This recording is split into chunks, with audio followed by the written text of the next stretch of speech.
So it's about slowing down and taking time to do things. Things that you totally take for granted and are so instant. If you live in a city or if you live somewhere with electricity or a stove. So yeah, I guess it is about slowing down, which is good. It's really nice. It's humbling. I don't know if that's quite the right word, but it takes it back to what it should be like, and thinking about where your food comes from, where all the energy and needs you have comes, where it all comes from.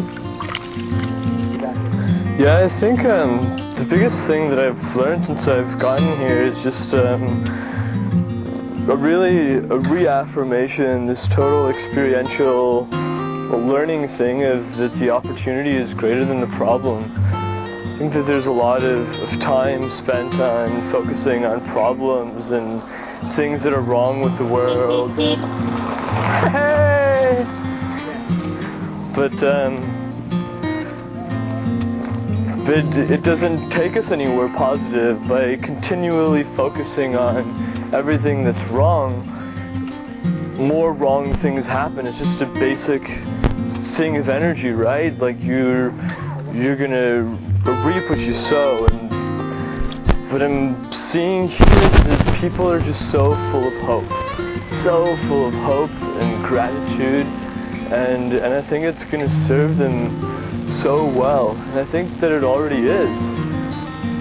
Like there's a story today, someone wrote down a blessing that the new year this year was simpler than the last year, and yeah, it was kind of funny because it's a pretty simple place to begin with.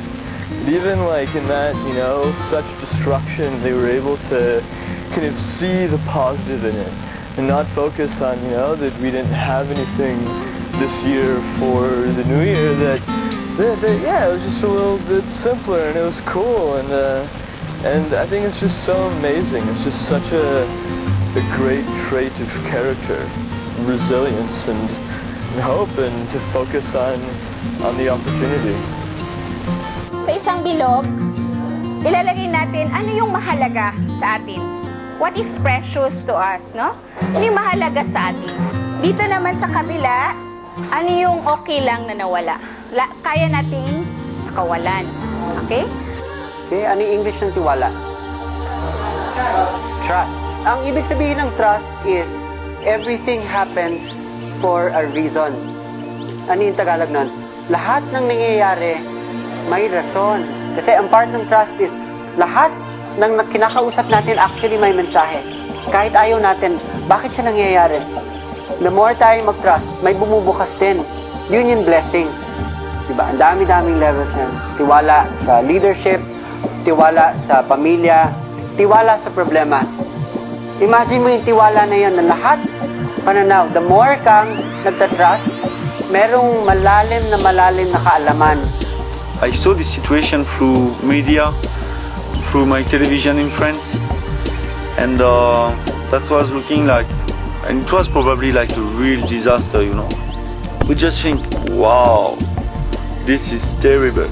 This is like the worst thing can happen, you know. That was my plan, like to come here and help those people, like who are apparently really in need and everything.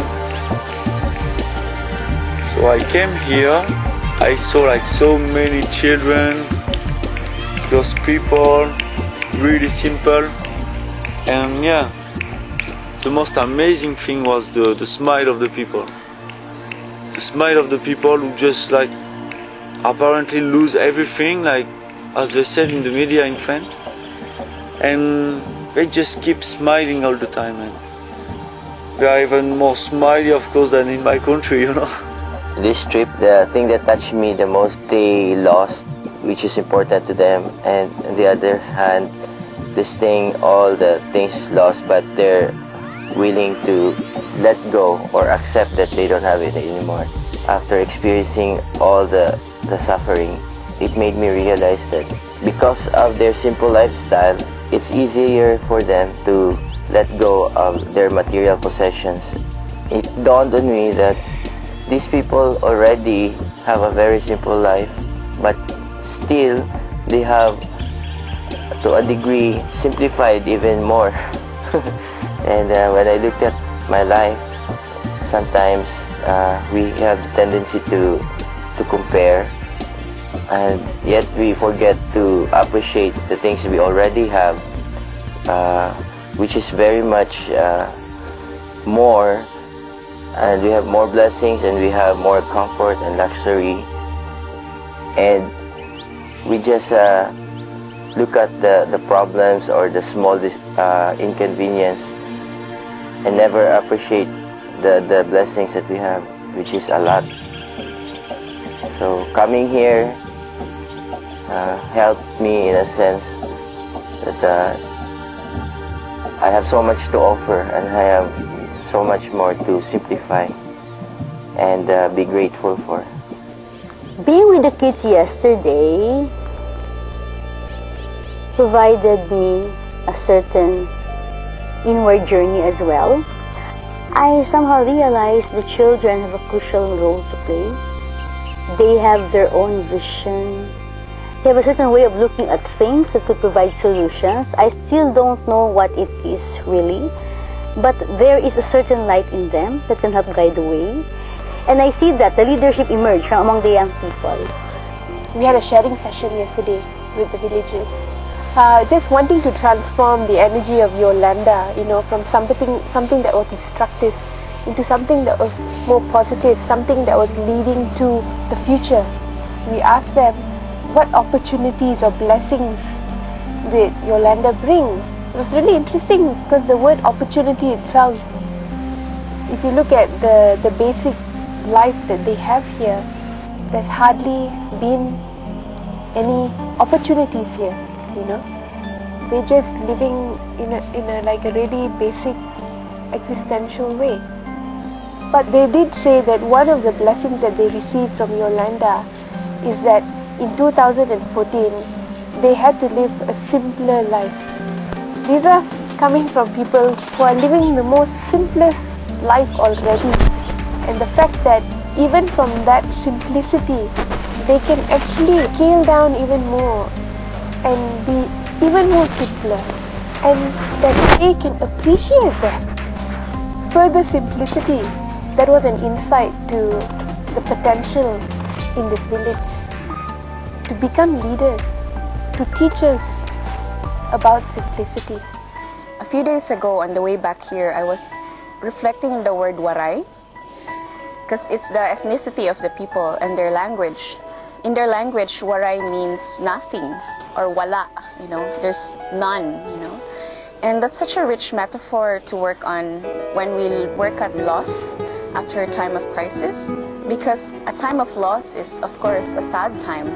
But at the same time, when we come into remembering, nothing is ever lost in the first place. Even if everything else falls away, there's something else inside that never goes away at all. So the word nothing can be changed into nothing has ever been lost in the first place. And in our work with crisis and in trauma, we use the space of nothingness, having lost everything, as a space of fertile ground, a potent ground to give birth to something new. And this is where we are in a space of dreaming. We are in a space of planting new life, planting new seeds. And this time we'll be planting new seeds that are not the same kind of seeds, perhaps, from the old way that are no longer working. So we usually see crisis as an opening for change. We could say that these people are actually really lucky. Waray may mean nothing, but it actually can mean everything. The angle I've really been trying to take with them is to get them to value their traditional culture, get them to value their traditional methods of farming that were able to go on for thousands of years. Traditional natural lifestyles that were connected to the land, the cycles of nature, the use of medicinal herbs. We can live in a way that makes use of the natural resources and pays homage to the old ways. I think that's the direction that we should all be heading in.